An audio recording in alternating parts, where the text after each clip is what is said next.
Bersyukur ialah. Omong. Ulang. Bersyukur ialah waktu di mana seluruh pikiran, perasaan, dan hidup hanya tertuju kepada Tuhan.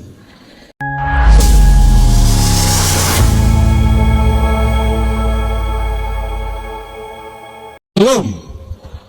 Yang di luar shalom. Semuanya shalom. Saudara-saudara, mulai pengucapan syukur ini saya berkhotbah dengan mengatakan begini, mengucap syukur itu penting kok tidak? Yakin? Benar-benar yakin atau yakin saja? Berarti bersyukur itu penting, amin? Pertanyaannya adalah, apakah saudara-saudara benar-benar melakukan sebuah pengucapan syukur? Nah, itu yang repot itu. Kenapa saudara? Banyak orang bilang bersyukur tapi belum tentu bersyukur. Oke, jemaat. Di sini tidak ada jemaat. Jemaat, hafal. Bersyukur ialah. Omong. Ulang. Bersyukur ialah waktu di mana seluruh pikiran, perasaan, dan hidup hanya tertuju kepada Tuhan. Ulang. Bersyukur ialah waktu di mana seluruh pikiran, perasaan, dan hidup hanya tertuju kepada Tuhan. Berdasarkan pengertian itu saya mau tanya saudara, benar-benar bersyukur?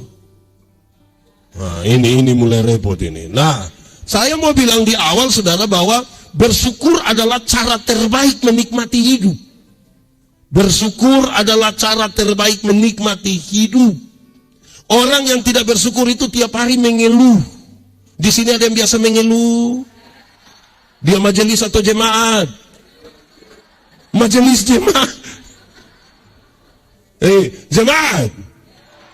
Orang yang mengeluh itu setiap kali ketemu orang hanya patah leher terus bilang, Bapak, hidup ini terlalu susah, kau mati sudah daripada mau susah. Hati manusia lebih luas dari isi dunia. Artinya seluruh isi dunia taruh di hati manusia tetap masih kurang, karena manusia selalu tidak puas. Manusia selalu, dulu dia jalan kaki dia berdoa, Tuhan, tolong sepeda satu. Tuhan kasih sepeda satu, dia naik 2-3 bulan dia berdoa ulang, Tuhan, naik sepeda memang enak tapi tanjakan yang di situ itu tuh. Itu kaki macam mau putus Tuhan. Jadi yang kau punya mau, kalau boleh kasih motor. Waktu dia dapat motor satu, naik motor barang 5-6 bulan dia berdoa ulang, Tuhan, naik motor memang enak tapi saya punya istri berat 80. Anak-anak 3 orang dan montok-montok semua. Setiap kali motor bunyi, 4 mau naik motor Tuhan. Motor bawa masalah baru dalam kami punya rumah tangga ini. Jadi yang kau punya maksud, kasih mobil satu Tuhan. Tuhan kasih mobil satu, dia naik barang 1 tahun dia berdoa ulang, Tuhan, naik mobil memang enak. Ibu juga naik, dia duduk paling depan. Tapi sayang, anak perempuan kami yang satu-satunya sudah menikah dan tinggal di pulau sebelah itu. Apa pulau kecil itu, nama apa? Itu pulau apa yang di sebelah itu? Nah, pokoknya itu pulau lah. Masa kita mau pergi ke itu pulau pakai mobil Tuhan? Jadi yang kau punya mau? Kalau boleh kapal laut satu Tuhan. Tuhan kasih kapal laut satu, dia pergi ke itu pulau, lihat anak, lihat mantu, lihat cucu, pulang dia doa lagi, Tuhan, naik kapal memang sampai sana tapi gelombang terlalu. Jadi yang kau punya mau? Kalau boleh Tuhan, helikopter satu. Tidak soal juga saudara, karena kita minta pada Tuhan. Tapi yang penting adalah sikap kita terhadap berkat lebih penting dari berkat-berkat yang Tuhan kasih kita. Amin. Jadi harus mensyukuri itu di konteks yang benar itu. Baik, jemaat yang di luar, saya tidak dengar. Yang di luar, mantap. Baik, jemaat. Di jemaat mula-mula, oleh karena mereka percaya, kemudian mereka dibaptiskan dan mereka menjadi satu keluarga dalam persekutuan itu. Menjadi satu keluarga ini menjadi sesuatu yang indah sekali untuk kita renungkan dalam kaitan dengan pengucapan syukur jemaat ini. Ada beberapa poin yang saya mau ajak kita untuk merenungkan. Apakah hal itu masih ada di Peniel atau justru tidak ada lagi? Atau kita mau belajar untuk dia ada di situ sebagai bagian dari persekutuan orang yang sama-sama percaya kepada Tuhan dan diselamatkan. Satu, mereka adalah anggota jemaat yang belajar. Sama-sama anggota jemaat yang kasih tahu teman di sebelah 1, 2, 3. Belajar. Mereka belajar dari para rasul. Mereka belajar yang benar. Kenapa? Belajar yang benar itu pikiran benar itu buat tindakan benar membuat kebiasaan membentuk budaya membentuk karakter. Jadi jemaat mula-mula adalah jemaat yang 1, 2, 3 belajar. Jemaat hafal, belajar ialah perubahan tingkah laku dari tidak tahu menjadi tahu, dari tidak bisa menjadi bisa. Ulang, belajar ialah perubahan tingkah laku dari tidak tahu menjadi tahu, dari tidak bisa menjadi bisa. Sudah bisa hafal sendiri, nanti dapat sepeda. Oh, baik. Jemaat, belajar itu punya 4 tingkatan. Berapa tingkatan? 1. Tidak usah 1. Belajar punya berapa tingkatan? Yang di luar belajar punya berapa tingkatan? 1. Belajar untuk tahu. Sama-sama 1, 2, 3. Belajar untuk tahu. Belajar untuk tahu. Saya mau tanya dulu, jemaat, bodoh dan tidak tahu sama atau beda? Bodoh dan tidak tahu sama atau beda? Sama atau beda? Beda. Tulisan saja beda. Bodoh dan tidak tahu itu beda. Ya. Tidak tahu ialah karena memang tidak dikasih tahu. Makanya kalau salah tidak boleh marah karena memang tidak dikasih. Tapi bodoh ialah kasih tahu, tetap begitu saja. Di Peniel lebih banyak di mana bodoh atau tidak tahu? Saya tidak berani ngomong, saya tidak. Jemaat, belajar untuk tahu banyak sumber. Saudara bisa belajar dari para pendeta, dari majelis jemaat, dari Google, dari buku-buku, dari guru, dimanapun boleh belajar untuk bagus, tapi itu tingkatan paling bawah. Kedua, belajar untuk tahu dan melakukan. Sama-sama 1, 2, 3. Belajar untuk tahu dan banyak orang sudah tahu tapi belum tentu betul. Di Palu ada, di Peniel ada, laki-laki atau perempuan, dia pakai baju warna, mulai baku tuduh sudah.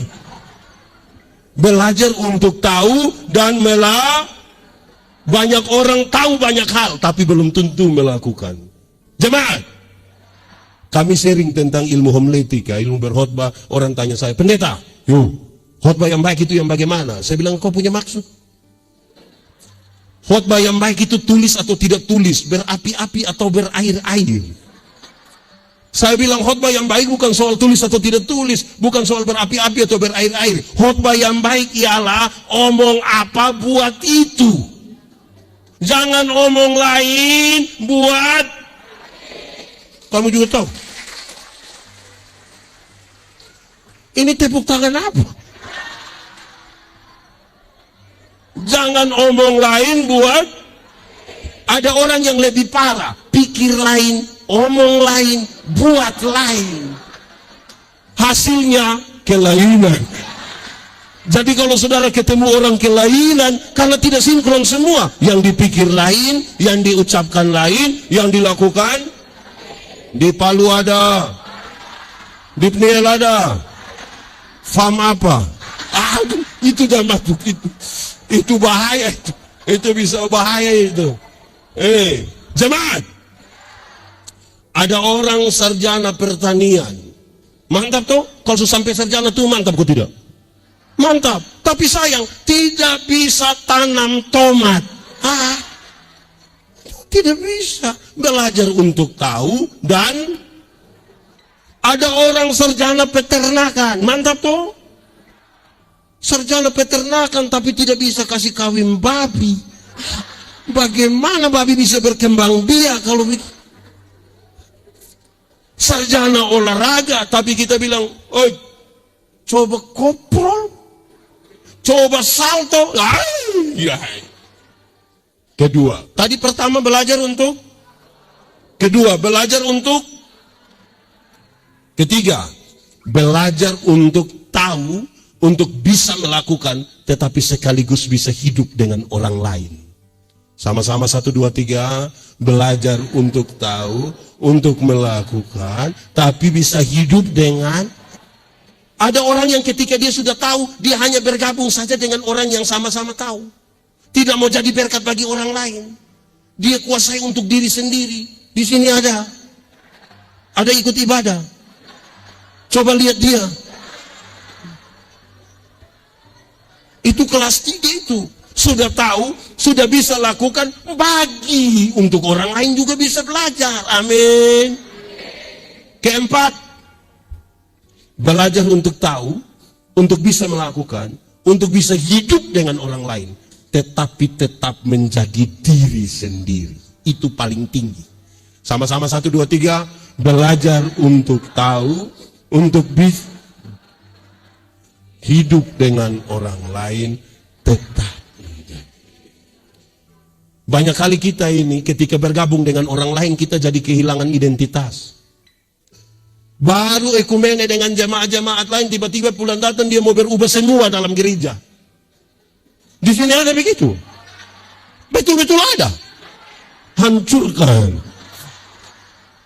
Anda boleh ketemu siapa saja, makanya belajar untuk tahu, untuk bisa lakukan, untuk bisa berjumpa dengan siapapun, berkumpul dengan siapapun, tapi tetap jadi diri sendiri. Tidak usah kasih hilang kita pun diri. Orang yang tidak tahu identitasnya, dia tidak akan pernah menemukan karunia apa yang Tuhan kasih dia untuk dia eksplor itu menjadi berkat bagi orang lain. Jemaat mula-mula adalah jemaat yang sama-sama 1, 2, 3 bela. Mari kita tegaskan. Kedua, tadi pertama jemaat yang, tapi yang kedua, jemaat mula-mula itu adalah jemaat yang bersekutu. Sama-sama. Jemaat, ibadah itu penting kok tidak? Betul-betul penting. Yakin? Bersekutu penting? Saya mau tanya dulu, tolong jawab dengan jujur, keras juga suaranya. Kenapa ibadah malam hari ini lebih banyak mama-mama? Ini mama-mama janda semua? Atau tidak? Oh, baik. Jemaat, ada orang yang memang 1 tahun itu dia gereja hanya 2 kali. Natal 1 kali, Paskah 1 kali. Makanya namanya jemaat napas. Natal dan di sini ada. Dia ada duduk di sini. Pakai baju warna hitam. Bayangkan 1 tahun gereja 2 kali. Natal 1 kali, Paskah 1 kali. Karena Natal 1 kali, Paskah 1 kali, singkatannya tambah panjang. Napas 1-1. Mulai napas 1-1 itu tiba-tiba beribadah tiap hari. Betul. Di sini ada. Saya mau tanya jemaat. Ibu ini sudah duduk di sana. Jemaat, rajin-rajin semua di sini gereja. Pak Pendeta kasih besar ini gereja dulu ini. Kasihan banyak yang duduk di luar itu. Kita uji di hari Minggu nanti. Banyak begini juga. Jemaat, Saya tanya anak-anak sekolah minggu di pedalaman NTT, saya tanya dorang, apa beda orang hidup dan orang mati?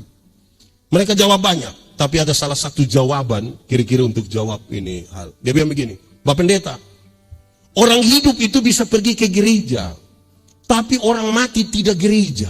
Betul? Betul? Memang betul, tidak ada orang yang mati pas hari Minggu kita belum kubur, terus dia bangun, dia bilang, tolong bawa saya. Tidak. Orang mati memang tidak tapi kemudian saya bilang, hei anak-anak, kamu omong yang benar. Kenapa Bapak? Jadi kamu mau bilang, kamu punya papa mama yang pemalas gereja itu dorang sudah mati. Betul kok tidak? Jemaat, pendeta-pendeta ini kalau mau kubur orang mati, peti sudah ada di dalam kuburan, mereka bilang begini, kita akan memakamkan jenazah ini sambil percaya pada kata-kata Tuhan Yesus. Tuhan Yesus berkata, akulah kebangkitan dan hidup. Barang siapa percaya kepadaku, ia akan hidup sekalipun sudah.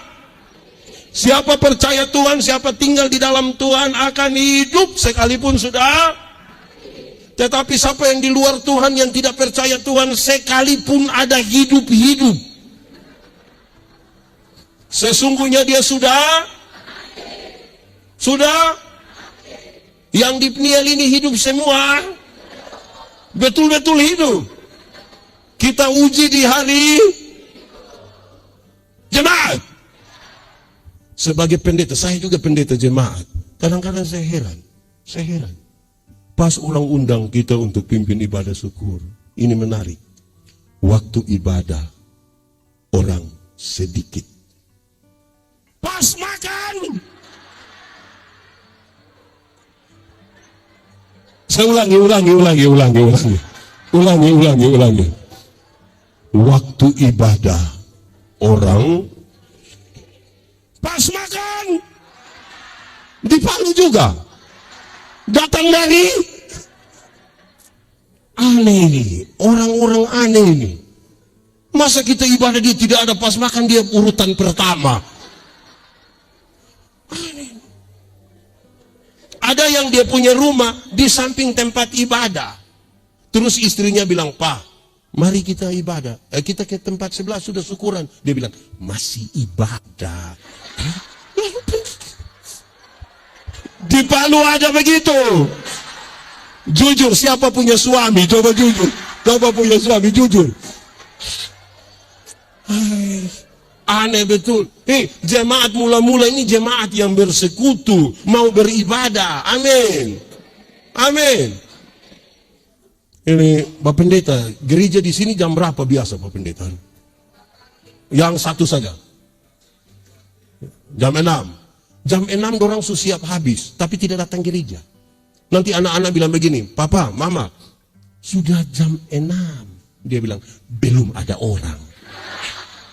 Kamu sudah yang orang mau orang mana lagi? Di sini ada yang begitu.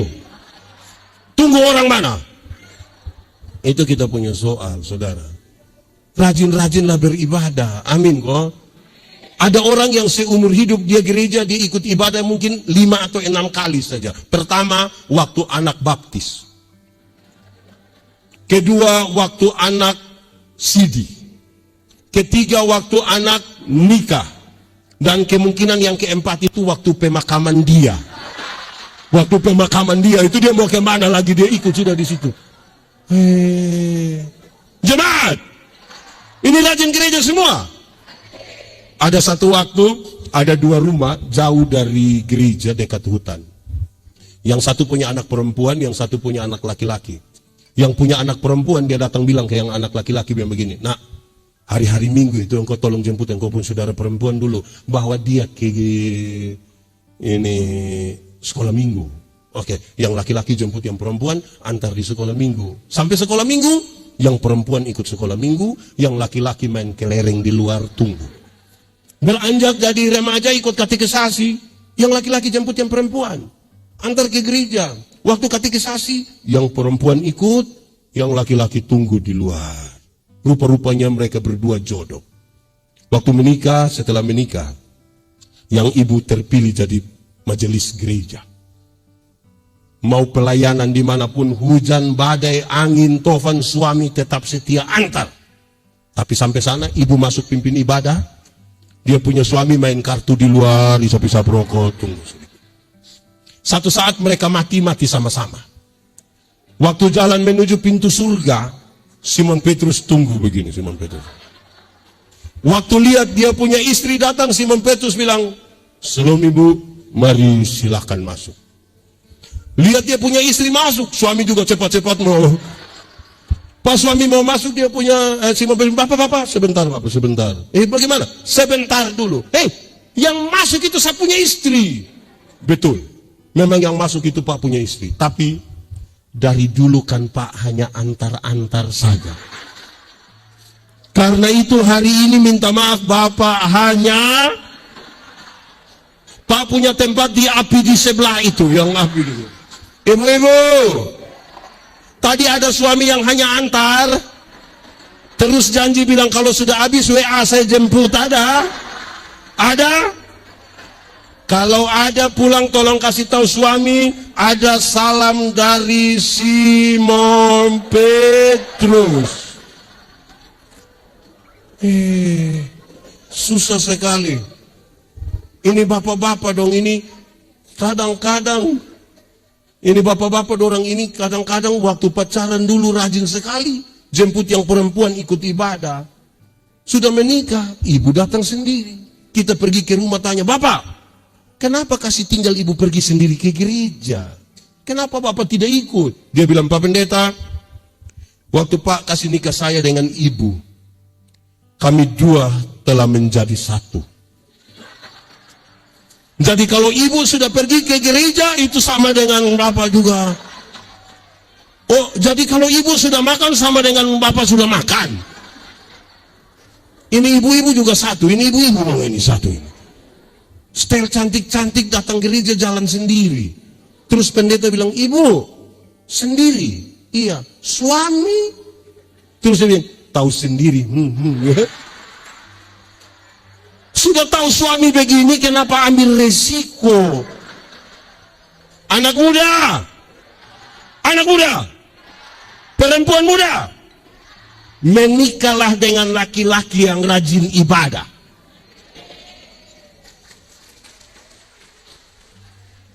Maka kamu punya pacar itu harus suruh ikut ibadah. Pemuda, ajak dia ibadah. Dia tidak mau kasih tahu ibadah. Dia tidak mau ibadah. Nanti kalau dia tidak mau baru kasih tahu, ada kue.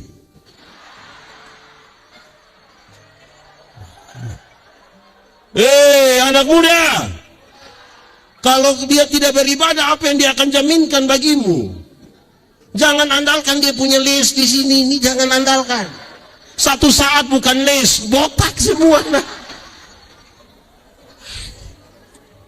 Mereka persekutuan yang beribadah. Jemaat, tentang persekutuan, sekutu itu bukan berarti seragam. Satu pakai baju putih, semua baju putih, bukan itu. Satu baju hitam, bukan itu. Untuk apa kita sama-sama baju putih tapi hati hitam?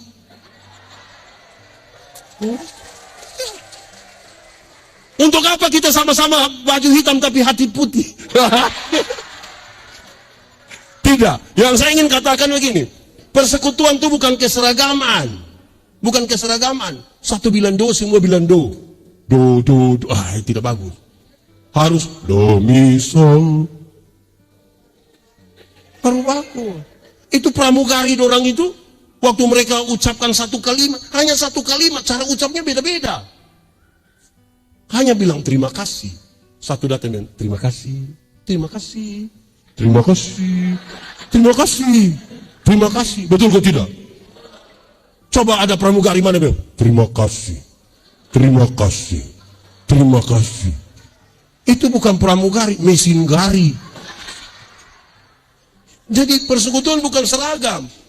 Jemaat, persekutuan itu bukan keterikatan. Bukan keterikatan. Ambil kucing satu ekor, ambil ini anjing satu ekor, ikat dorong 20 ekor. Aman? Aman kok tidak? Aman kalau itu hanya ekor saja. Jemaat, Persekutuan itu pengelolaan. Persekutuan itu apa? Pengelolaan perbedaan-perbedaan. Makanya kita menyanyi, kalau kita menyanyi macam tadi ada paduan suara, kita menyanyikan akordnya mesti dijaga. Kita mau menyanyi, hai dunia, tidak boleh tiba-tiba satu sopran, hai dunia, tidak boleh. Kita sama. Pengelolaan, sama-sama 1, 2, 3. Jemaat, mengelola persekutuan itu harus seperti makan kolak. Tahu kolak? Pernah makan kolak? Kolak terdiri dari ubi, pisang, santan, gula. Sudah jadi namanya?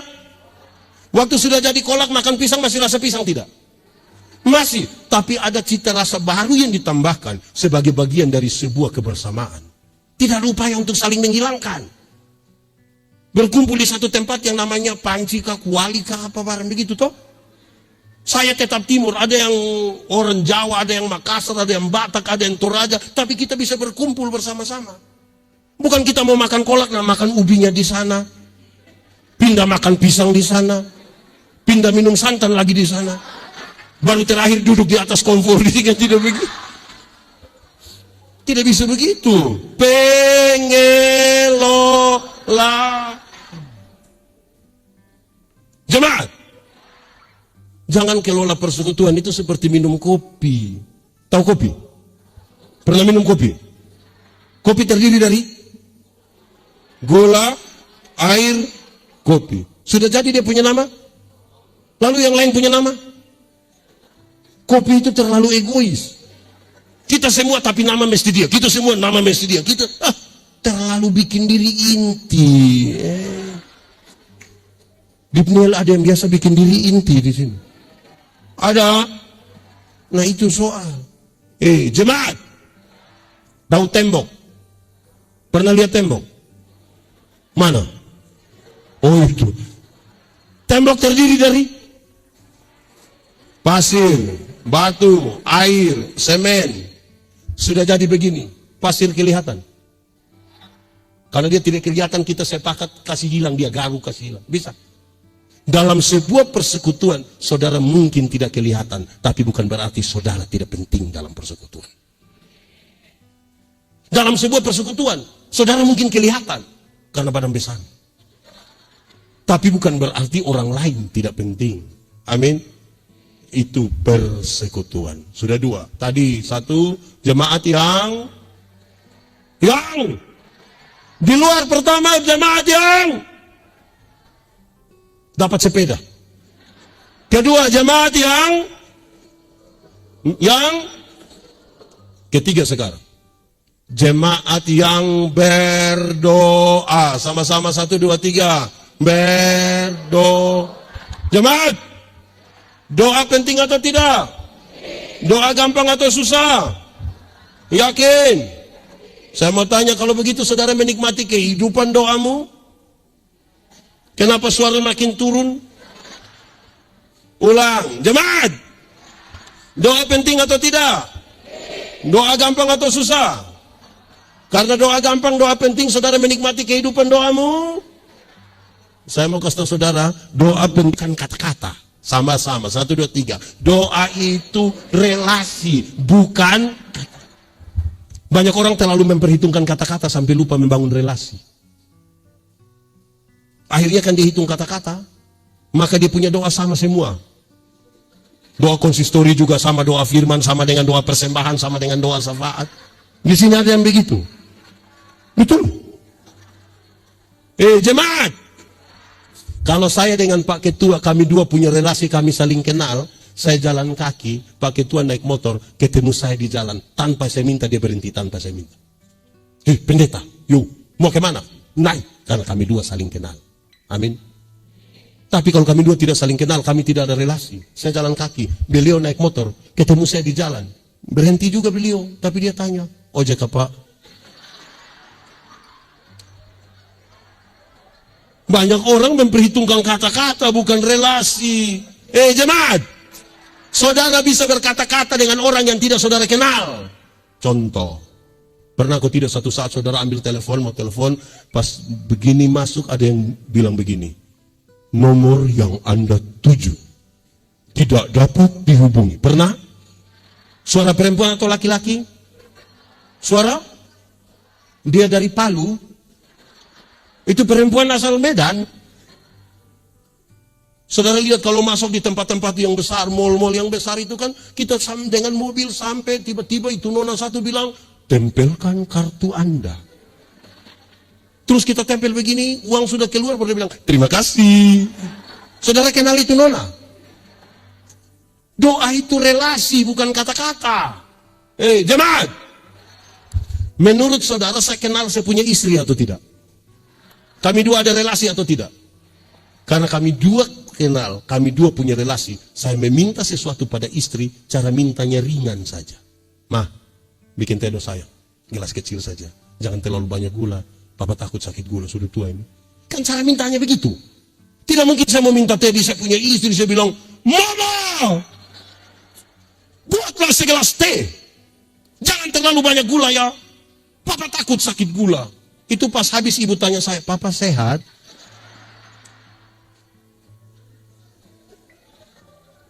Jemaat, saya mau bilang pada saudara begini, kekuatan doa bukan pada teriakan. Anda mungkin sungguh-sungguh berteriak, Anda sungguh-sungguh menangis. Kekuatan doa bukan pada itu. Kekuatan doa adalah kesungguhan menyerahkan beban kepada Tuhan. Sungguh-sungguh kita menyerahkan, ini ada beban kita serahkan kepada Tuhan. Itu kasih kembali. Wah. Kira-kira banyak orang sungguh-sungguh menangis, tapi tidak sungguh-sungguh menyerahkan beban. Saya mau tanya, jemaat, saudara punya masalah? Tidak usah omong. Saya lihat ini muka masalah semua. Masalah ialah kesenjangan antara harapan dan kenyataan. Harapan menikah umur 28, kenyataan 34, masalah. Harapan menikah dengan dia, kenyataan dia nikah dengan kita punya teman. Masalah itu yang kita mau serahkan kepada Tuhan. Amin. Baik. Jemaat. Lalu kalau demikian, bagaimana berdoa? Saya tidak mau yang panjang sekali dari doa Bapa kami. Saya ingin ambil satu ayat untuk lihat kita punya isi doa. Cepat buka di Efesus 6 ayat 18. Cepat. 1, 2, 3 sudah. Efesus 6 ayat 18. 1, 2, 3 sudah. Sudah? Oke, baca sama-sama. Efesus pasal 6 ayat 18. 1, 2, 3.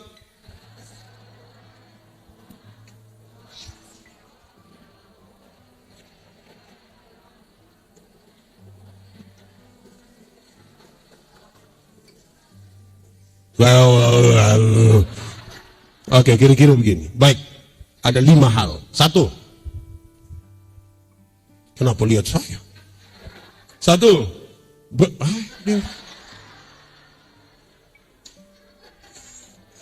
berdoalah setiap waktu. Sama-sama 1, 2, 3. Berdoalah. Yang dimaksud dengan berdoa setiap waktu itu bukan berdoa jam 6, jam 7, jam 8, jam 9, jam 10 jam, bukan itu. Yang dimaksud dengan berdoa setiap waktu adalah berdoalah waktu kamu susah, berdoalah waktu kamu sehat, berdoalah waktu kamu sukses, berdoalah waktu kamu. Ada banyak orang ketika sukses masih berdoa, tapi ada yang tidak lagi berdoa. Ada yang ketika gagal masih berdoa, tapi ada yang ketika gagal tidak lagi berdoa. Di Bapak Pendeta kita doa juga sama saja. Itu Pak yang di sebelah itu, dia tidak pernah berdoa Pak, tapi tiap hari ganti mobil, Grab, dan kita anggap.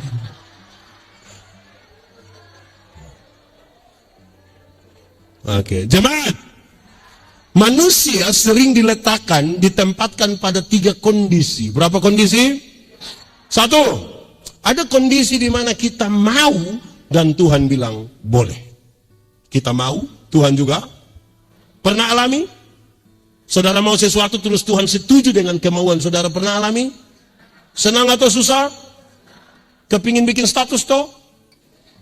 Tuhan baik, Tuhan Yesus baik. Kasih kesaksian pakai menangis-menangis lagi. Waktu kita mau, Tuhan juga. Tapi ada kondisi kedua, di mana kita mau, tapi Tuhan tidak mau. Pernah alami? Ulang-ulang? Ya memang. Ulang-ulang kita alami, kita mau sesuatu, Tuhan tidak mau. Karena waktu Tuhan mau, bukan kemarin dia rencana, dari dulu dia rencana. Terus waktu saudara mau sesuatu, Tuhan tidak mau, apa yang saudara bayangkan, apa yang saudara pikirkan? Marah? Kecewa? Sayang Tuhan tambah? Kenapa tidak jawab semua? Banyak orang kecewa. Pak Pendeta, kita berdoa sampai berhenti toh. Karena kita lagi berdoa untuk mencari apa yang kita mau, bukan apa yang Tuhan mau. Berdoalah begitu rupa sampai menemukan apa yang Tuhan mau, bukan apa yang kita mau. Kenapa lihat saya? Ketiga, ada kondisi di mana Tuhan mau, tapi kita yang tidak mau. Pernah alami? Tuhan mau tapi kita tidak mau, pernah? Banyak. Contoh, misalnya kita ada baku marah dengan satu orang. Ada orang di sini yang baku marah ada? Ada duduk di sini. Coba lihat dia pemuka. Ah itu mantap. Saudara, waktu kita bertengkar dengan seseorang, kita tidak suka dengan dia, kita marahkan dia, maki kita, dia hina kita. Terus Tuhan bilang begini, ampuni dia. Tuhan mau kan kita mengampuni kan? Ampuni dia, ampuni dia. Tapi kan hati kita masih berat. Saya mau ampuni, tapi kalau ingat kata-katanya tuh, jemaat, pengampunan itu bukan upaya melupakan masalah. Makin sakit hati, makin tidak bisa lupa. Pengampunan itu membebaskan diri, menyambut dia punya kesalahan, menyambut dia punya orang, sambil siap hati, besok dia bikin kesalahan baru. Karena itu, jemaat, pengampunan itu satu paket dengan pendamaian. Pengampunan satu paket dengan, ada orang mau mengampuni tapi tidak mau berdamai. Ada yang mau berdamai tapi tidak mau mengampuni. Yang mau mengampuni tapi tidak mau berdamai itu dia suka ucapkan ini kalimat. Dia bilang begini, Pak Pendeta, untuk marah saya tidak marah, untuk marah saya tidak marah. Mau marah juga buat apa? Dia mau datang silakan. Tapi untuk saya pergi ke dia, maaf. Pernah dengar itu kalimat? Atau sendiri omong? Ada orang mau berdamai, tapi tidak mau mengampuni. Itu terjadi di anak-anak kecil. Anak-anak kecil itu kalau main kelereng, mereka bertengkar, berkelahi, dia punya papa datang. Damai. Kamu kakak adik, ayo damai. Kita ini kalau berdamai kan jabat tangan toh. Ayo damai, ayo. Kalau kami orang NTT itu berdamai pakai cium hidung. Ayo cium dia cepat. Kamu saudara cium. Besok-besok kau susah, bukan engkau punya kelereng yang bantu, tapi saudara yang bantu. Ayo cium. Itu dia punya cara cium.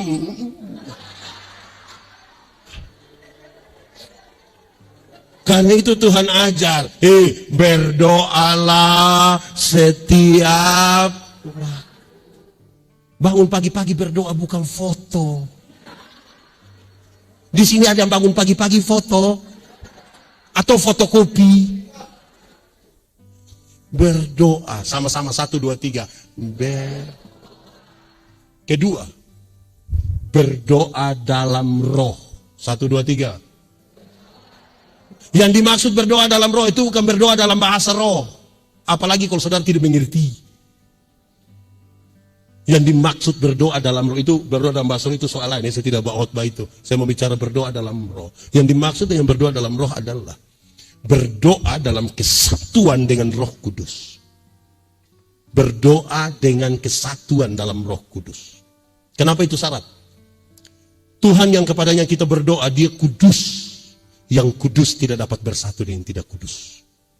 Yang terang tidak dapat bersatu dengan yang gelap. Tanggalkanlah kasutmu, sebab tempat di mana engkau berdiri itu kudus. Banyak orang pintar berkata-kata doa tapi tidak menjaga kekudusan hidupnya. Padahal syarat bersatu dengan Kristus adalah kudus. Amin.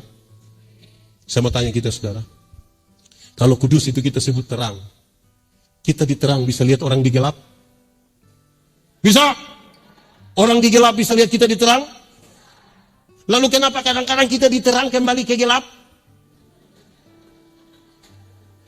Kenapa? Saya tidak tahu bahasa Indonesianya, tapi orang di terang biasa kembali ke gelap itu, kan dia suka melakukan ini, dia suka begini. Namanya apa itu? Namanya apa itu? Apa? Apa? Kalau dia sudah begini, lama-lama dia bilang,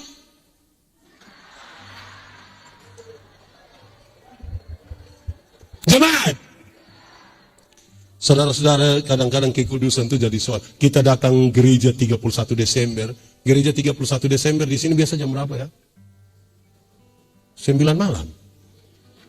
10 malam. Oh, mantap. Oh, baguslah. Kadang-kadang kalau di daerah kami itu gerejanya sore, malam jam 7 waktu kita sampai lampu-lampu agak redup sedikit, ada bunyi musik klasik.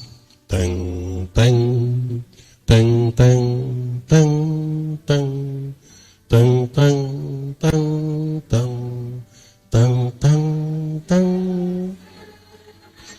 Terus ada puisi bilang begini, tidak terasa.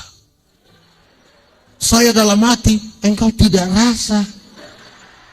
Ini 365 hari, rasa kau tidak? Dan kenapa saudara bilang tidak rasa?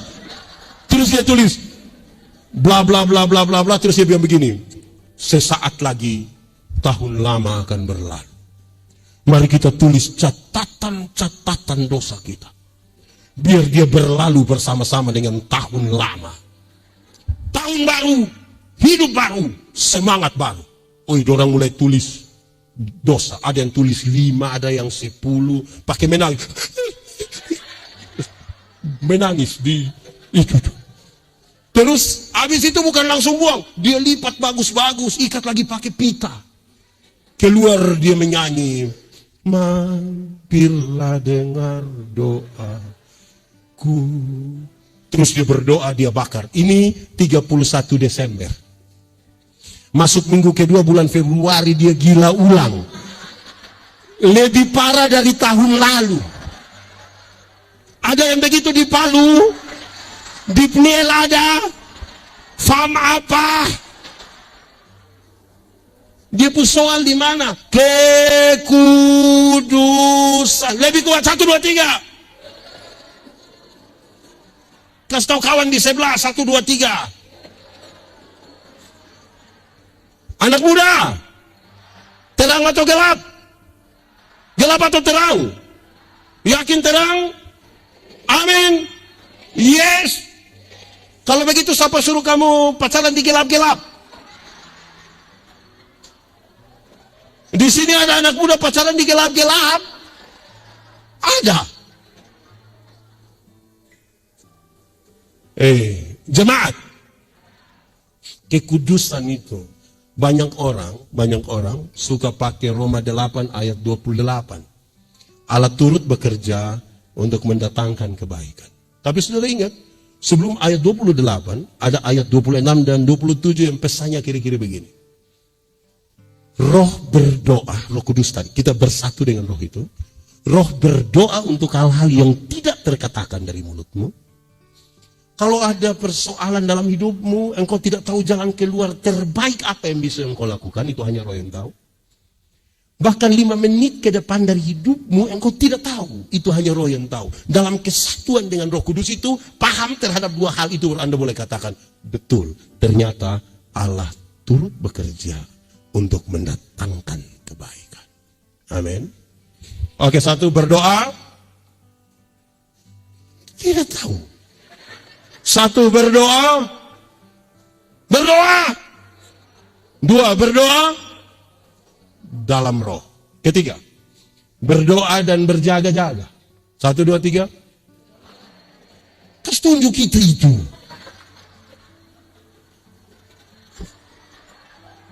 Oke, yang ketiga, berdoa.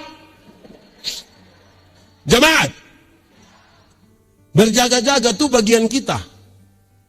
Yang Tuhan punya biarkan, itu Tuhan punya. Amin. Yang saya maksudkan begini saudara. Tidak usah masuk di area Tuhan. Bagian kita maksimalkan, bagian kita laksanakan. Nanti kalau ada mujizat itu bagian Tuhan. Tidak usah masuk di Tuhan punya. Saya kasih contoh. Jemaat, ada yang punya kios, punya toko? Bolehkah setelah dengar khotbah ini saudara pulang, saudara bilang begini, anak-anak, mau pulang, mau tidur silakan saja, tidak usah tutup toko. Terus saudara bilang, ibu, kenapa tidak usah tutup toko? Hah, kita sudah berdoa, kau takut? Menurut saudara besok beras masih ada? Menurut saudara besok gula masih ada? Itu gula dan beras mutasi ke? Bagian kita maksimalkan. 1, 2, 3. Bagian kita. Jemaat, mati hidup Tuhan yang atur. Amin. Itu masalah iman. Dari iman dia kasih tahu otak. Otak. Yo, kau tahu kau tidak? Tidak tahu. Terus tahu dulu. Kenapa? Otak. Mati hidup itu Tuhan yang atur. Jadi, otak, kau tolong kasih tahu itu kaki. Supaya kalau ada trek lari kencang ke situ, kaki jangan lompat ke tengah jalan. Bisa tangkap yang saya maksud? Itu penting di situ. Ada masa depan dalam tangan Tuhan. Amin. Saudara aminkan itu? Saudara percaya itu? Tuhan menyiapkan masa depan bagi anak-anakmu. Amin. Koma. Tapi yang antar itu anak-anak di sekolah bukan Tuhan. Siapa yang antar? Orang? Atau siapa di Palu yang karena dia terlalu sibuk pagi-pagi dia berdoa, Tuhan, saya sibuk jadi Tuhan tolong jemput anak-anak. Kalau Tuhan yang jemput pulang kita menangis. Jadi bagian kita tolong laksanakan saja. Amin kak? Di sini ada yang mau Tuhan jemput anak-anaknya.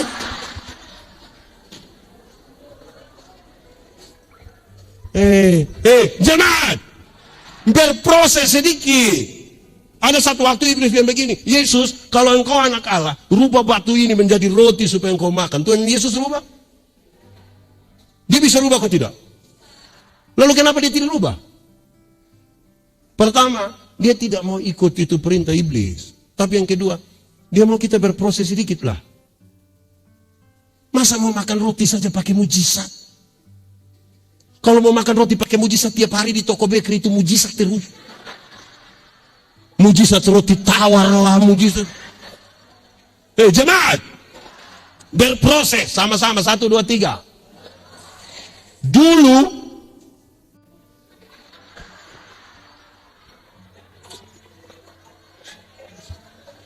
Dulu ada satu binatang namanya ayam. Sekarang juga ayam. Ayam itu dulu hanya dibedakan atas ayam jantan dan ayam. Tapi tiba-tiba muncul ayam potong. Akhirnya itu ayam yang hanya ayam itu berubah menjadi ayam kampung. Karena sudah ada ayam, itu yang membuat kita bingung, apakah ini ayam kampung yang dipotong atau ayam potong yang di kampung, gitu. Jemaat,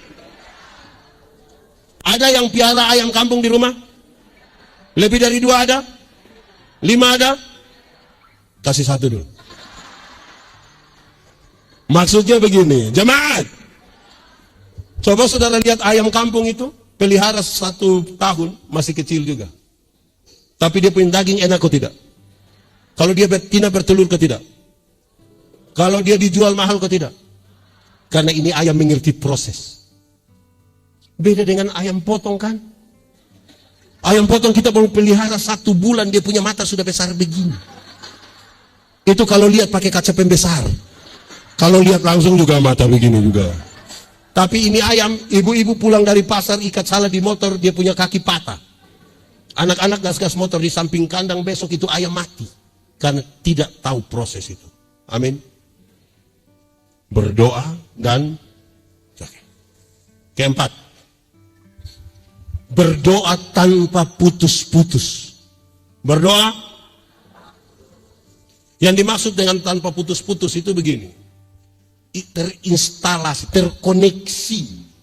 Relasi tadi itu membuat kita kan selalu terkoneksi dengan Tuhan. Berdoalah tanpa putus-putus. Ini di gereja ini kan instalasi listriknya sudah ada toh. Butuh kasih hidup lampu, kan tinggal tekan. Mau cas handphone tinggal colok. Mau kasih hidup ini LCD kan tinggal colok. Kan begitu saja. Karena sudah terinstalasi. Siapa di antara kita yang di dia punya rumah tidak ada listrik? Setiap kali dia pulang dari kantor baru dia beli obeng, kabel, bola lampu, tangga, pulang dia naik, dia pasang, pagi dia bongkar lagi. Besok dia ada di sini yang begitu. Kalau ada dia termasuk GI. Saya hanya bilang GI, saudara jangan tambah apa-apa. Tanpa putus-putus. Karena terkoneksi, kita bisa melakukan banyak hal. Contoh, jemaat. Saudara punya handphone? Android? Pulsa data ada? Makanya terkoneksi terus. Makanya saudara makan kosong juga, foto kan? Terus upload. Kalau terkoneksi, baru saudara tulis. Sudah makan kosong lagi, hanya nasi putih. Tapi tulis, manjakan lidah. Itu bukan manjakan lidah. Biasakan lidah itu. Karena selalu terkoneksi. Amin. Begitu. Tentang hal ini ada dua kalimat yang diucapkan. Yesus hanya sejauh doa. Salah satu bentuk dari relasi itu adalah kata-kata doa kita. Jemaat di sini memang berdoa terus-terus kok. Berdoa. Ini doa itu penting, saudara-saudara. Tapi coba ikut Pak Pendeta khotbah di sini hari Minggu. Hari Minggu yang rencana datang gereja boleh angkat tangan. Ya, ikut hari Minggu datang gereja di sini. Pendeta bilang, baik saudara-saudara, mari kita satu hati dalam doa syafaat. Pas separuh tutup mata, separuh bilang begini. Betul. Di Peniel ada majelis atau jemaat, dia ada di sini, tunjuk dia itu. Masa orang berdoa dia keluar? Orang apa itu? Jemaat, separuh bikin ibadah syukur di rumah, undang pendeta khotbah, terus pendeta bilang, saudara-saudara, mari kita nyatakan syukur bersama keluarga di dalam doa syukur, di dalam doa syafaat. Pas kita mau berdoa ini yang ibu-ibu semua pergi ke dapur. Baku panggil lagi. Sampai di belakang terus yang ketua dapur itu bilang, sudah. Siap sudah. Kuah tadi sudah kasih panas. Padahal hanya kacang brenibonin. Di sini juga begitu. Ibu-ibu di sini yang biasa jadi ketua dapur yang mana? Ibu yang mana? Ibu yang mana biasa ketua dapur ada? Ibu yang mana? Ibu stop sudah ibu stop sudah. Dong jalan kita mau berdoa kan dia baru habis kita omong orang bilang ada Maria ada Marta. Doa. Amin kah? Kita ini yang terlalu main-main gila dan doa kita ini. Tapi mau mengucap syukur apa doa main-main? Saudara apa? Satu berdoa, dua berdoa, tiga berdoa, empat berdoa, tambah satu yang berdoa tanpa putus-putus tadi, Yesus hanya sejauh. Yang kedua, doa adalah nafas hidup. Doa adalah, saudara bernapas, bisa tahan napas, 1 detik bisa, 1 menit bisa, 2 minggu bisa. Saudara kalau sampai tahan napas 2 minggu, ada ucapan turut berduka cita.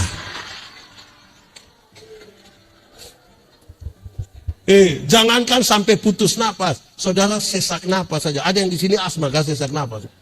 Itu kan kita tarik napas macam tidak tahu, itu setengah mati. Makanya doa itu nafas tanpa putus-putus. Kelima, berdoalah bagi orang lain. Sama-sama 1, 2, 3. Jemaat, pernah doa untuk orang lain? Doa serahkan.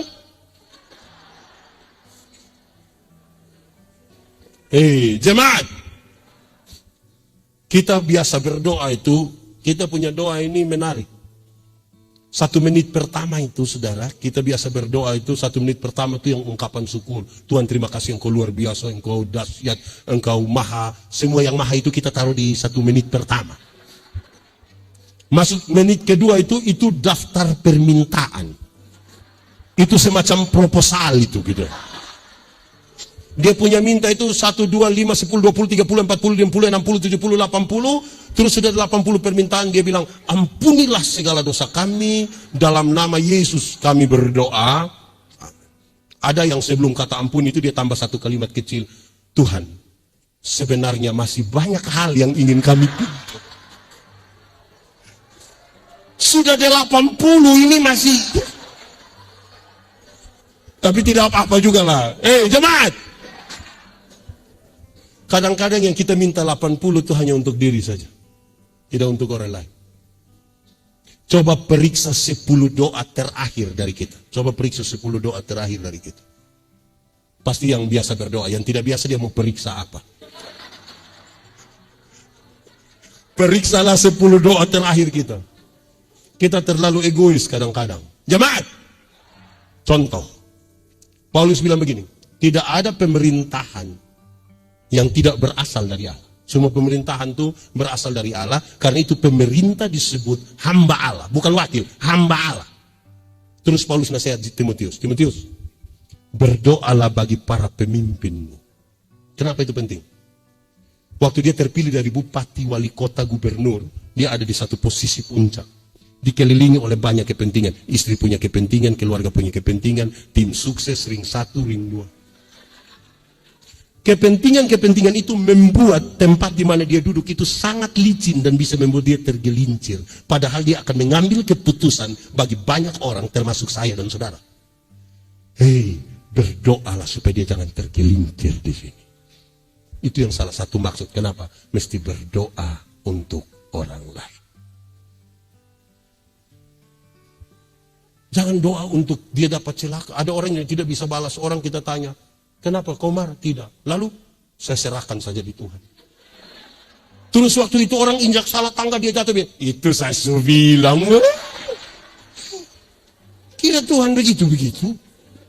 Di sini ada yang begitu. Baik, 5 toh? Oke, sudah. Cukup di situ. Pertama tadi, lupa itu doa. Sekarang kita mulai. Mereka jemaat yang 2 jemaat yang 3 jemaat yang masih ini khotbah baru setengah. Belum habis ini. Saudara bisa duduk lebih lama? 4. Jemaat mula-mula itu adalah jemaat yang berbagi. Sama-sama 1, 2, 3. Jemaat yang mereka bahkan dari hasil mereka, dari yang punya mereka jual, mereka bagi-bagi sesuai dengan kebutuhan jemaat-jemaat. Mantap toh? Beda dengan kita hari ini. Ada jemaat yang dia punya sekikir tidak ada 2. Di ini ada yang sekikir, ada. Sekikir sekali, dia ada di sini. Jemaat yang berbagi. Jemaat. Kaya itu apa? Kaya itu ada air, ada gelas, kita tuang begini, terus dia sudah penuh, dia tumpah, dia meluber kemana-mana. Kaya. Berkat-berkat yang Tuhan percayakan kepada kita, kalau bisa memberkati orang lain itu kaya. Tapi kalau kita tuang tidak penuh-penuh, itu miskin. Tahu kumpul uang tapi tidak tahu bahagia. Tahu menjadi kaya tapi tidak tahu menikmati. Kumpul uang banyak-banyak tapi tidak pernah jalan-jalan ke Surabaya. Nanti satu saat di Surabaya baru dia telepon pendeta, Saya di Surabaya. Enaknya kok pesir-pesir. Tidak Bapak. Terus saya di rumah sakit Dr. Sutomo Bapak. Sudah dapat rujukan dulu baru dia pergi. Jemaat. Ada 2 orang berdoa kepada Tuhan minta karunia. Minta. Ternyata di Tuhan tinggal 2 karunia. 1 karunia memberi, 1 karunia menerima. Orang pertama cepat-cepat ambil karunia menerima. Tinggal karunia. Orang kedua garu-garu kepala dia ambil karunia memberi. Lewat 20 tahun kemudian, mereka ketemu di satu perapatan jalan. Yang punya karunia memberi itu. Dia duduk di atas mobil mewah, satu tanda sukses. Saya tidak khotbah tentang teologi sukses, saya bicara dalam porsi lain. Wah, kok dia seperti sukses sekali. Yang punya dapat karunia menerima itu dia ada duduk minta-minta di pinggir jalan. Waktu mereka 2 baku lihat begini, terus dia bilang, "Hai, perasaan itu hari kan kau dapat karunia memberi. Kenapa kau lebih kaya dari saya?" Terus dia bilang, "Kawan, karena Tuhan Allah tahu saya harus selalu memberi, maka kepada saya Tuhan titipkan lebih. Ini kan engkau mau bagi orang engkau tidak ada tuh ini bagi-bagi ini. Karena Tuhan Allah tahu harus memberi, Tuhan titipkan lebih. Tapi engkau tuh kan karunia menerima, jadi dimanapun hanya di Peniel ini lebih banyak karunia apa sebenarnya? Lebih banyak karunia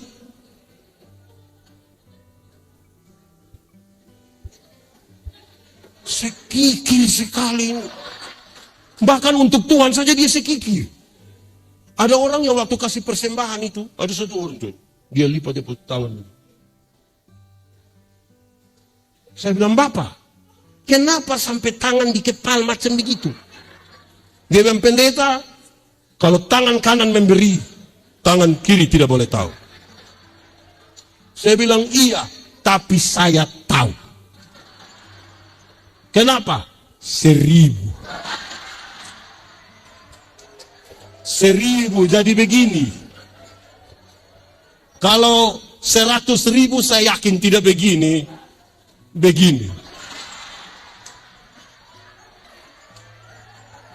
Sudah begini lagi sengaja batuk lagi.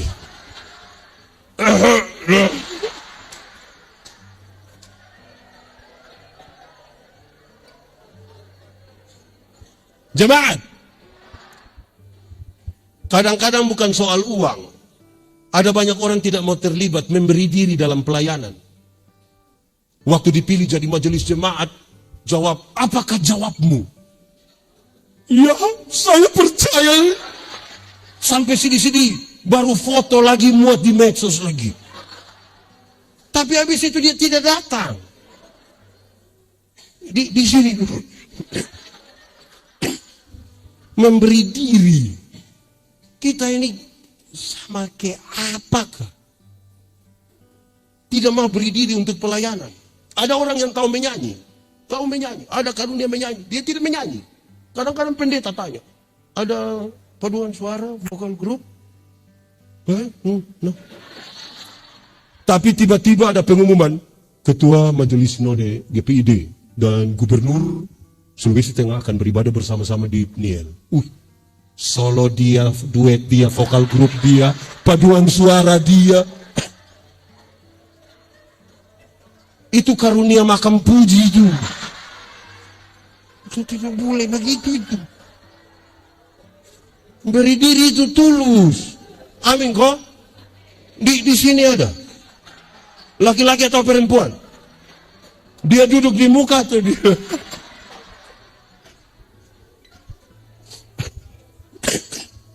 Jemaat, di satu tempat makan ada orang makan. Memang ya, di tempat makan orang makan. Kalau di tempat makan orang tidur itu namanya tempat tidur. Ada pengamen. Pas orang mau makan, pengamen ini datang menyanyi seadanya. "Ku ingin saat ini engkau." Sudah, tidak usah, saudara. Terus dia ambil dia punya tempat makan, tempat uang itu dia goyang-goyang, dapat uang. Berapa? 500, 1000, 2000. Kau jalan sudah. Di tempat makan yang lain, ada orang makan. ada pengamen, tapi pengamen yang satu ini dia datang di setiap meja, dia bilang, bolehkah saya menyanyi? Oke. Mau saya nyanyikan lagu apa? Dia kasih tahu lagu, terus dia mulai mainkan gitarnya, dia menyanyi. Habis menyanyi dia tanya, bagaimana, puas, mau tambah atau tidak? Dia kasih keluar di tempat uang, dia dapat uang. Berapa? 5.000, 10.000, 20.000. Di tempat makan yang lain, ada orang makan, ada juga penyanyi, tapi pengamen ini agak lain. Dia ambil satu tempat di pojok, tidak bermaksud mengganggu siapapun, dia bawa pengeras suara kecil, dia menyanyi, di sampingnya ada banner, di bawah banner itu ada kepingan-kepingan CD. Di banner itu tertulis, hasil penjualan dari kepingan-kepingan CD ini akan dipakai untuk membantu pendidikan di satu kampung kecil nama apa begitu. Habis makan ada yang tanya, Pak, satu berapa? 50.000. Oke, saya ambil 2. Ada yang minta nomor rekening. Jadi dia dapat lebih dari 50.000. Pertanyaannya, sama-sama di tempat makan, sama-sama menyanyi. Kenapa ada yang dapat kecil, ada yang sedang, ada yang besar? Kenapa? Cara pandang mereka yang jadi susah. Di tempat makan yang pertama, kenapa dia hanya dapat 500, 1.000, 2.000 paling tinggi? Karena dia hanya memandang segala sesuatu itu hanya dengan uang. Dia memandang uang dengan matanya, pertemanannya hanya uang, pelayanannya hanya uang, segala sesuatu hanya uang, sebuah pertanyaan hanya uang. Dia dapat uang, tapi uang receh yang dia dapat. Bahkan kalau dia kelihatan kaya sekalipun, untuk dirinya sendiri pun dia kikir. Di tempat makan yang kedua, kenapa dia dapat uang lebih? 5.000, 10.000, 20.000? Karena dia tidak sekedar memandang uang dengan mata saja. Dia sekaligus memandang uang dengan mata dan otak. Dia berlatih. Seluruh kemampuannya dia eksplor begitu. Dia harus tahu seluruh lagu. Bayangkan kalau dia datang ditanya, saya bilang, mau saya lagu apa? Terus saya bilang, anak SMK. Dia pusingkan, dia tidak tahu itu lagu dari mana. Jadi mesti tahu semua lagu. Dia dapat lebih. Di tempat makan yang ketiga, kenapa dia dapat lebih banyak? Kan dia tidak sekedar memandang uang dengan mata dan otak saja. Tapi dia memandang uang dengan mata, otak, dan hati. Hanya orang yang punya hati saja yang bisa berbagi dengan orang lain. Kalau tidak ada hati tidak bisa. Bayangkan kalau saudara punya satu baju yang itu baju andalan, itu baju sudah paling andalan. Ke gereja juga itu baju, nikah juga itu baju, orang mati juga itu baju. Pokoknya itu baju sudah, baju putih itu baju sudah yang saudara. Terus ada keluarga datang bilang, pinjam dulu itu baju putih. Kita mau pikir-pikir untuk tolak begitu. Terus orang tua bilang, kasih itu yang kau pun saudara minta, kasih. Saudara bayangkan kalau tidak ada hati kita kasih dengan berat itu. Kan pasti kita bilang, ambil teh itu hari kau tambah 2.000 waktu saya beli. Berat itu. Jadi berbagi itu harus dari hati. Amin. Jemaat yang berbagi. Sudah 4 toh? Saya tambah sedikit baru kita selesai ya. Sudah jam berapa? 1 jemaat yang, 2 jemaat yang, 3 jemaat yang, 4 jemaat yang, 5 jemaat yang beriman. Jemaat yang iman. Saudara, iman itu membedakan semua orang. Yang beriman dan tidak beriman. Ada mobil jalan dari sini ke Makassar, dia kecelakaan, tinggal 2 orang yang hidup, 1 orang beriman, 1 bukan orang beriman. Yang orang beriman bilang, untung Tuhan saya selamat. Untung. Yang tidak beriman akan bilang, untung tadi saya lompat cepat-cepat. Di satu peristiwa yang sama. Yang beriman mengatakan untung, yang tidak beriman mengatakan untung. Jemaat. Tuhan Yesus bilang begini, barang siapa mau mengikut aku, harus menyangkal dirinya, memikul salibnya, dan mengikut aku. Saya tidak mau omong 2, saya omong yang pertama, menyangkal diri. Menyangkal diri itu artinya, bukan saya, tapi Tuhan. Siapa yang bangun itu gedung Peniel itu? Bukan saya, tapi Tuhan. Siapa yang bangun gedung Peniel itu? Bukan saya, coba kau cek saja. Nah itu dia sudah mulai masuk di dia itu. Ada orang sakit-sakitan, tidak punya makanan, tidak punya pakaian, dia datang kepada saudara, saudara tolong dia, singkat cerita, dia sehat, dia sukses, dia bawa kesaksian itu kemana-mana, orang-orang diberkati oleh kesaksiannya. Satu saat kesaksian itu sampai ke telinga saudara, apa yang akan saudara bilang? Waktu itu datang sini sudah mau mati, Pak. Untung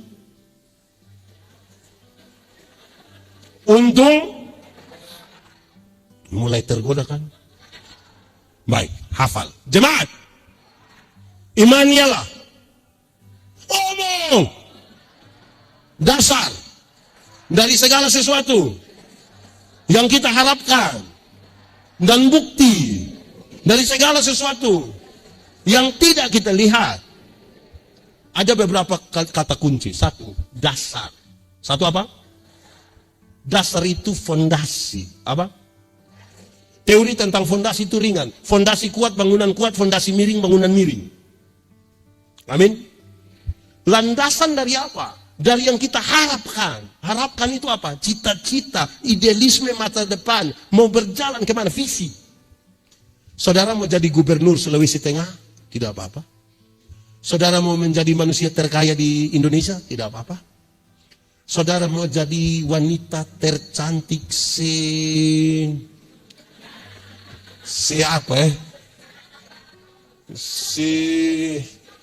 CRT, silakanlah. Yang menjadi soal adalah saudara meletakkan itu di atas dasar apa? Karena orang yang tidak beriman pun kepingin jadi gubernur, kepingin jadi orang terkaya di Indonesia, kepingin menjadi wanita tercantik Yang membedakan kita dari kedua, bukti. Apa? Bukti dari yang kelihatan atau tidak kelihatan?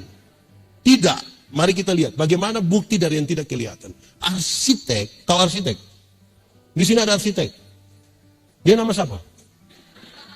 Bisa pinjam dia punya.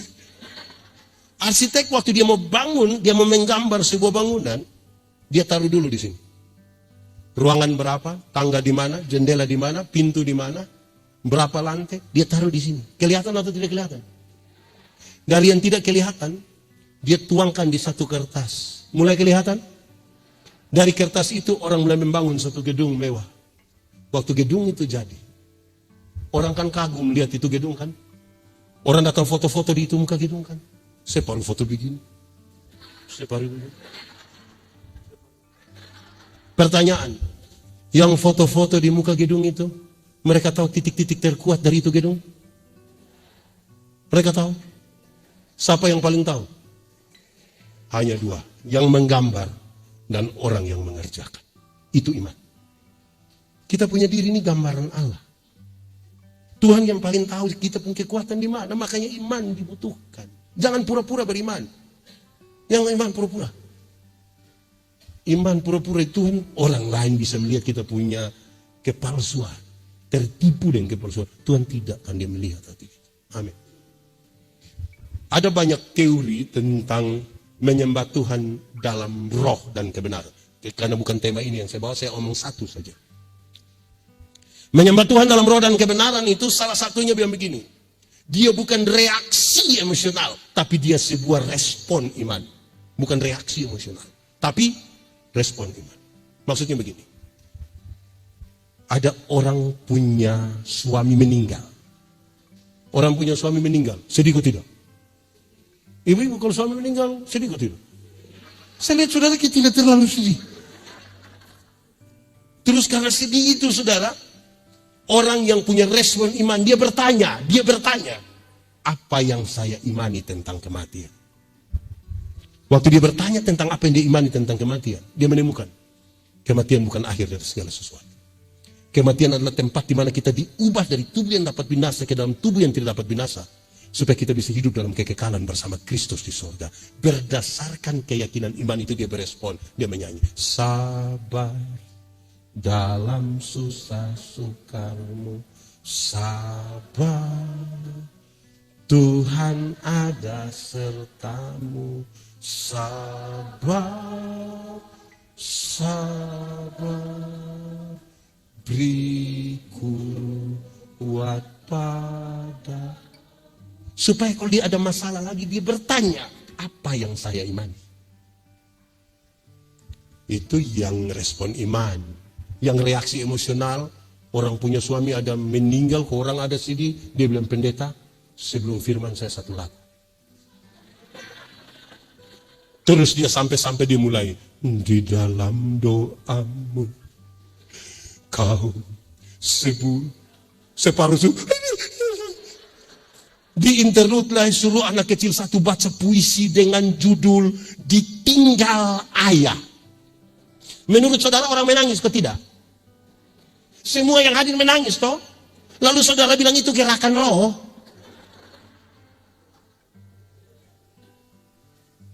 Kalau saudara hanya ingin menangis, cukup nonton film Korea.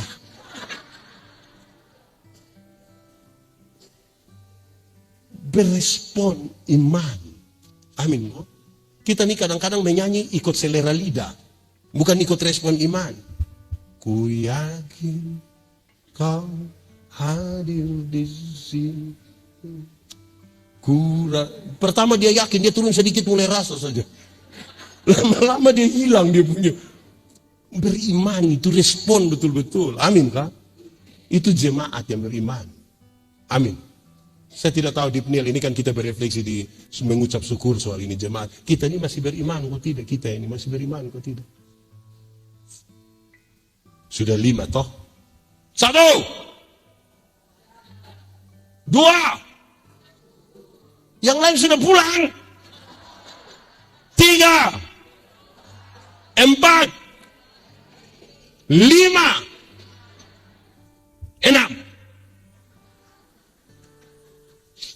Jemaat, saya mau kasih saudara yang ke-6 dalam kaitan dengan iman tadi. Jemaat yang percaya bahwa mujizat itu masih ada. Itu jemaat mula-mula. Saudara baca teks tadi, saudara dapat pesan yang sangat kuat. Mujizat masih ada. Walaupun itu bukan area kita.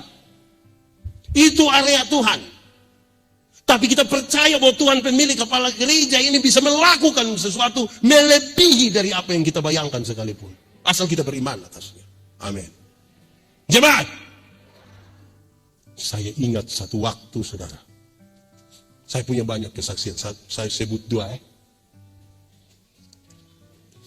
Satu waktu saya ingat, saya melayani di satu pedalaman di NTT yang di tempat itu tuh hujan, kami tidak ada air. Jadi air hujan yang kami tampung untuk pakai selama 1 tahun. Kalau kita tampung dari atap seng aman. Tapi kalau dari atap yang rumput itu alang-alang itu kita tidak butuh daun teh lagi. Dia punya warna jelas. Saya melayani di situ kira-kira 1,5 tahun. Saudara, ada satu waktu saya ingat satu keluarga, saya pergi ke dorang kira-kira jam 8:30 malam. Kan tidak ada listrik, tidak ada semua saya pergi. Oh, ini orang-orang sudah tidur ini. Saya marah-marah di situ. Orang bagaimana orang datang kamu sudah tidur? Oh, don tidak jawab saya. Sudah, saya pulang. Besok kira-kira jam 10 pagi saya datang. Saya datang orang banyak di itu rumah. Saya tanya, kamu banyak-banyak apa di sini? Bapak, ibu di dalam rumah ini sudah mati. Tahu mati? Tahu mati? Iya, meninggal itu yang mati kok tidak? Dorang sudah kasih mandi itu, ibu sudah kasih pakai kebaya putih, pakai sarung, kasih masuk di satu ruangan dalam rumah itu. Mereka menangisi dia. Saya datang. Suaminya lihat saya datang. Dia keluar bawa anak mereka 3 orang. Dia pegang, dia berlutut pegang saya pun kaki. Bapak, saya mau buat apa ini 3 orang anak? Saya bilang saya tidak tahu. Memang saya tidak tahu. Kok dia punya bapak kandung saya tidak tahu, saya mau tahu. Terus dia bangun, dia bawa saya masuk, kami duduk begitu. Terus dia bilang begini, Bapak berdoa dulu. Saya pergi di pintu. Orang-orang duduk di dalam, saya berdoa dengan iman. Dengan kalimat yang pendek saja saya bilang begini, Tuhan, jangan kecewakan iman kami. Amin. Saya duduk kembali. Belum 5 menit, Orang-orang dari kamar itu lari keluar. Kenapa? Ibu ini bangkit.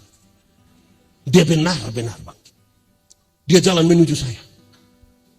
Semua sudah lari. Dia bilang begini, "Bapak, saya jalan terlalu jauh, saya haus." Saya bilang, "Hei, lihat kasih dia air karena saya takut." Iya, orang mati jalan menuju saudara begini, saudara tidak takut. Saudara tahu, berita beredar di kampung itu, saudara, Pak Manobe itu kalau berdoa, orang mati, saya jalan begini.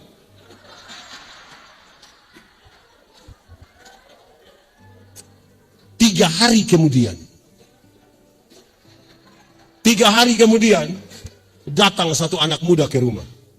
Dia bilang begini, "Bapak, iya, nenek sakit berat. Engkau punya maksud? Bapak doa dulu." Saya bilang, "Kita berangkat sekarang. Let's." Kami sampai di sana, itu nenek ada baring di situ, orang taruh tempat tidur di depan situ. Dia bilang, Bapak tolong doa dulu. Dengan iman yang sama, kalimat yang sama seperti ini. Tuhan, jangan kecewakan iman kami. Amin. Saya duduk kembali. Belum 5 menit, itu nenek mati. Benar-benar mati. Tidak bangkit lagi sampai hari ini. Baru 3 hari yang lalu saya berdoa, yang mati. 3 hari kemudian yang hidup.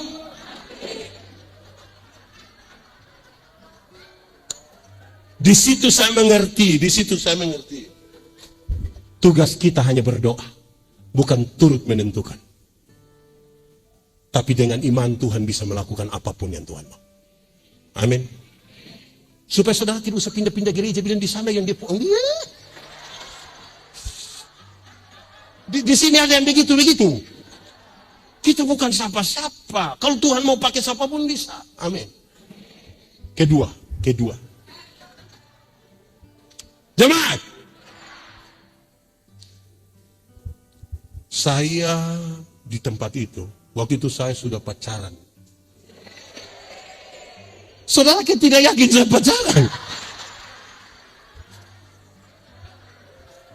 Saya sudah pacaran, sekarang dia jadi istri saya. Dia ibu pendeta juga.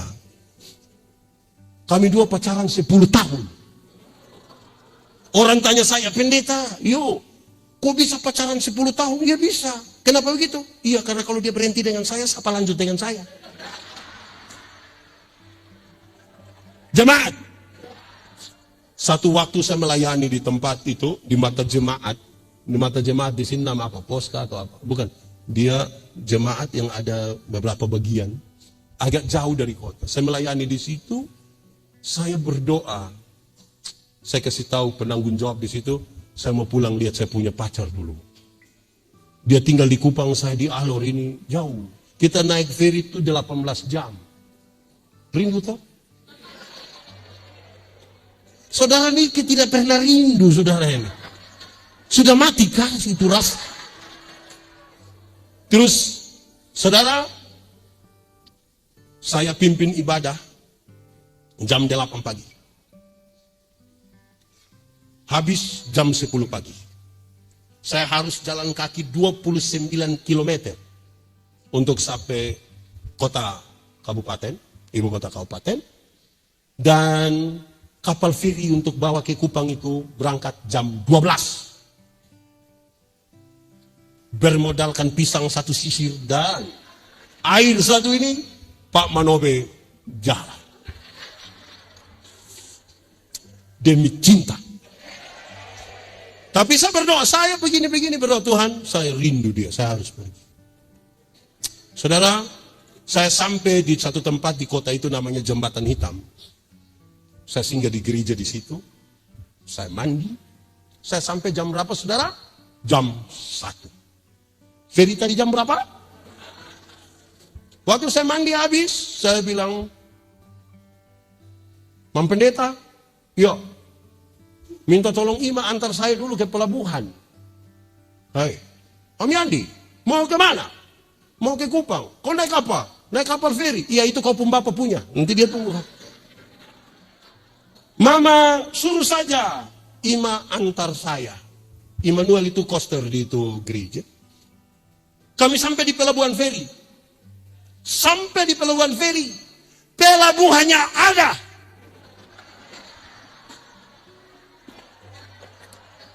Ferinya sudah di Tanjung Sembilan. Berangkat 1 jam yang lalu. Saudara bisa tahu saya punya perasaan. Saya taruh tangan di atas kepala dia di itu Immanuel sudah pulang. Saya taruh tangan di atas kepala, saya bilang begini, Tuhan, kan saya harus kasih tinggal itu pelabuhan sudah kan? Tidak mungkin saya tidur di situ. Saya pulang sampai di pintu masuk pelabuhan, ada polisi di pelabuhan namanya apa dulu? Ah itu. Bukan yang KP3 ke apa itu. Saya sampai di situ, saya dengar orang ada bicara per HP. Dulu belum ada HP. Kenapa tidak teliti? Wah? Saya dengar. Pak minta maaf Pak, kenapa? Ini ada alat dari Wetar ini, dari tambang tembaga itu, yang harusnya dibawa ke Kupang, mereka tidak muat.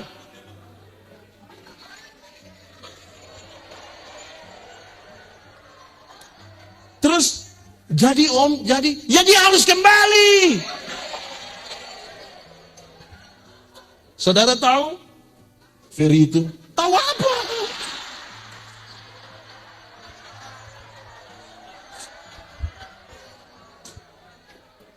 Feri itu balik di Tanjung Sembilan datang. Dia buka pintu.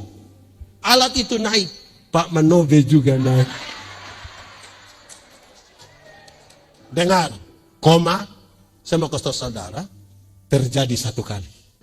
Jangan bilang, tenang, biar kita pergi terlambat. Berdoa, Firi akan pulang.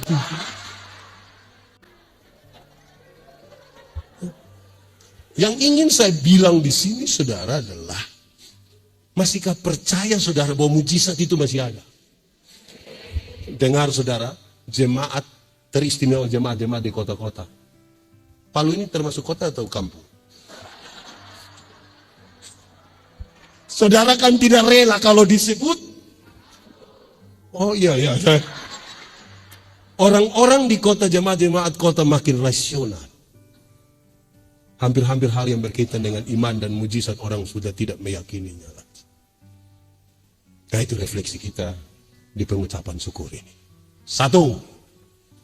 Syukur adalah waktu di mana seluruh pikiran, perasaan, hidup seluruhnya tertuju pada Tuhan. Gereja itu satu gereja yang suruh kita punya anak-anak dong ikut katekisasi. Kok kita tidak bunuh orang juga? Suruh datang. Di sini katekisasi berapa lama? Berapa? Kasih naik 1 tahun. Ini orang-orang tua dong, ini kalau suruh anak ikut les bahasa Inggris mau, les balet mau, bahasa Mandarin mau, katekisasi tidak mau. Mau apa? Memangnya kita di sini katekisasi mau bunuh kasih mati dorang? Sudah tidak ikut katekisasi mau sih dicepat-cepat. Datang tanya pendeta, bilang pendeta nanti bulan Desember ini ada kok Pak. Kenapa? Saya punya anak yang sekolah dokter itu. Pintar sekali dia. Itu dia dosen belum mengajar dia sudah mengerti. Kenapa? Dia nanti datang Desember, Bapak tolong. Tidak mau kita habis dia tersinggung dia punya Bapak. Belajar. Sama-sama 1, 2, 3. Kedua jemaat yang 3 jemaat yang 4 jemaat yang 5 jemaat yang 6 jemaat yang percaya bahwa mujizat itu masih ada. Masing-masing kita berefleksi ya, tidak usah baku tuduh, tidak usah baku apa. Itu masih ada kok tidak di ini jemaat. Mari kita tunduk kepala di hadapan Tuhan.